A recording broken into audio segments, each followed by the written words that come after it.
Këngëtarja shqiptare Parasha Visimaku ka publikuar së fundmi këngën e saj më të re, pas një shkputje të gjatë disa vjeçare nga muzika. Prodhimi muzikor titullohet Dashuria dhe është prezantuar për herë të parë nga biznesmeni shqiptar Antoni Liriani përmes një Insta story.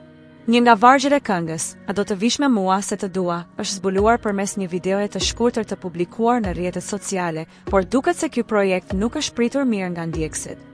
Shumë prej tyre janë shprehur të zhgënjur, duke theksuar se prisnin një rikthim më dinjitos për një artiste të kalibrit të saj.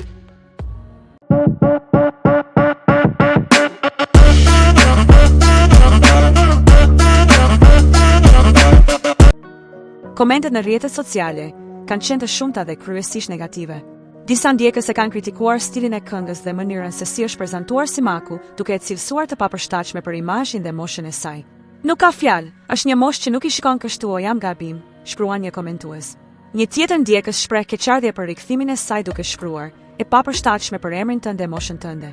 Më vjen vërtet keq që s'ke forcën të vendosësh vetë për veten.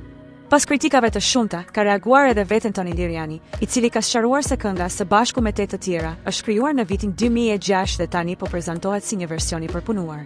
Ai thekson se tekstet e këtyre këngëve janë shkruar nga disa prej shkrimtarëve më të mëdhenj shqiptar, përfshirë Rilin Dase, dhe se kritikat ndaj tij dhe Parasha Visimakut nuk shndrojnë. Liriani gjithashtu ka shtuar se videoja e shkurtër e publikuar nuk përfaqëson as pak thelbin e këngës, dhe se duhet pritur publikimi i saj i plot për të dhënë një gjykim të drejtë. Sipas tij, sulmet janë të padrejta dhe të nxituara, pasi kënga është punuar me kujdes dhe pritet të jetë një surprizë për fansat e këngëtares së njohur. Në përfundim, pavarësisht kritikave të para, rikthimi i Parasha Visimakut është një ngjarje e rëndësishme për muzikën shqiptare.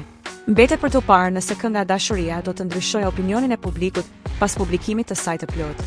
Nëse ju pëlqeu kjo video, mos harroni të bëni like, të lini një koment dhe të shpërndani me miqtë tuaj. Për më shumë përmbajtje interesante, klikoni butonin subscribe dhe mos harroni të aktivizoni njoftimet duke shtypur ikonën e zilës.